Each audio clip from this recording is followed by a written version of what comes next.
سر سابق امریکی صدر کی ایک آڈیو لیک سامنے آئی ہے اور اس آڈیو لیک نے ہلچل مچا دی ہے، اور اس آڈیو لیک میں وہ اعتراف کر رہے ہیں کہ انہوں نے بغیر اجازت خفیہ ڈاکومنٹس اپنے پاس رکھے ہیں۔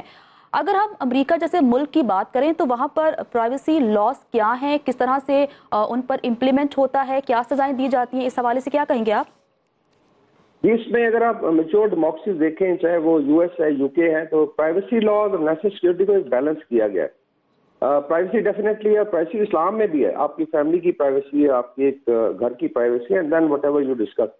لیکن اسٹیٹ لیول پہ اگر آپ دیکھیں اسلام میں بھی اس کی بڑی اگزامپلز ہیں کہ ایک دفعہ کوئی ایون صحابی تھے جو کچھ چیز ایسی انفارمیشن دوسری طرف بھیج رہے تھے، تو ان کو پھر چیک کیا گیا تھا اور ان کو کوشچن کیا گیا تھا کہ آپ ایسا نہ کریں، ڈسپائٹ کہ انہوں نے پرائیویٹلی خط بھیجا تھا کسی ٹرائب کو۔ ابھی آ جاتے ہیں یو ایس میں جو ان کی آئی تھنک 20 سے 25 بڑی ایجنسیز ہیں جو انٹیلیجنس انویسٹیگیشن سرویلنس کا کام کرتی ہے۔ اس میں ایف بی آئی ہے، نیشنل سیکورٹی ایجنسی ہے جو مین ڈومیسٹک کرتی ہے، پھر سی آئی اے باہر کرتی ہے۔ ان کے پاس 200 قسم کے فیڈرل کرائمز کی لسٹ ہے جس پہ وہ چارج کر سکتے ہیں اگر آپ بریچ کرتے ہیں فیڈرل لا کو۔ ایڈورڈ سنوڈن ان کے ایک top secret N S A کے ایجنٹ تھے، انہوں نے لیکس کی تھی 2013-14 میں، اور اس نے بیسیکلی کلیم کیا تھا کہ جی مجھے آتھرائز تھا by the agency to record گفتگو of the president and the chief justice,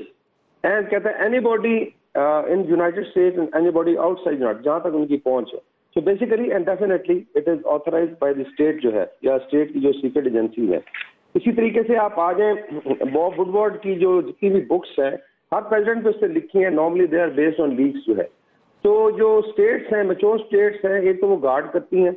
privacy کا ایک لیول ہے، لیکن جہاں پہ آپ امپنج کر، لائک ٹرمپ کے کیس میں اگر آپ دیکھیں تو اس میں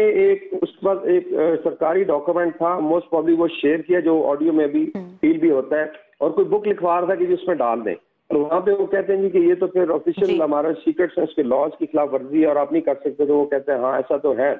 لیکن یہ ریکارڈ کی آپ کے خیال میں کس سے کی؟ صاف ظاہر ہے ان کا انٹیلیجنس سیٹ اپ جو ہے وہ سرویل کر رہا تھا کہ اس طرح کی یہ کوئی حرکت نہ کرے۔ تو اسی طرح MI5 ہے، یو کے کی FSB ہے، رشیا کی، اسی طرح سعودیہ کی انٹیلیجنس ایجنسی GID ہے، ٹرکش MIT ہے۔ انڈیا میں NIA اور را کی بہت زیادہ پاورز ہیں، یہاں تک ہے کہ ایک چوک میں آپ کھڑے ہیں موبائل لے کے، they can come take your mobile, take out the data, کسی گھر میں لیپ ٹاپ اٹھا کے، تاکہ ان کو پتہ ہے کہ سوشل میڈیا پہ ایک جو ہے اس پہ نیشنل سیکورٹی بھی، اور اس کے ذریعے آپ بیسیکلی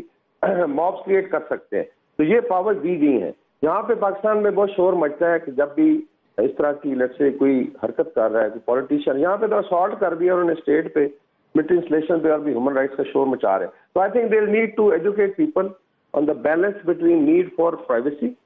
بالکل ہے، اور ایک لیٹس اگر آپ پبلک فگر ہیں، آپ اپوائنٹمنٹ ہے آپ کے پاس، آپ سیاستدان ہیں یا ایکس لیڈر ہیں، ایکس لیڈر کے پاس بڑے سیکرٹس ہوتے ہیں، تو میاں صاحب کہتے ہیں میرے سینے میں بڑے راز ہیں، لیکن آپ وہ راز افشا نہیں کر سکتے۔ اسی طریقے سے یو کینٹ پلان یا کانسپریسی نہیں کر سکتے اسٹیٹ کے اگینسٹ۔ تو آئی تھنک اگر یہ اگزامپل دیکھی جائے کہ ٹرمپ کو اگر ایک کال کے پیچھے 37 چارجز کا سامنا ہے، اور اگر وہ پروو ہوتے ہیں تو ایک 80-90 سال کے لیے اندر، اسی تو شاید ابھی ایج بھی آئی تھنک 80 ہونے والی ہے، تو امیجن کریں کہ ایک بوڑھے صدر کو بھی وہ لے جائیں گے کورٹ میں، اور یہاں پہ جو ہے پاکستان میں آپ آرگنائز کر کے اسٹیٹ کو اسالٹ کر دیں اور کوئی پوچھنے والا نہیں ہے۔ تو I think there is a need to educate, اور اس میں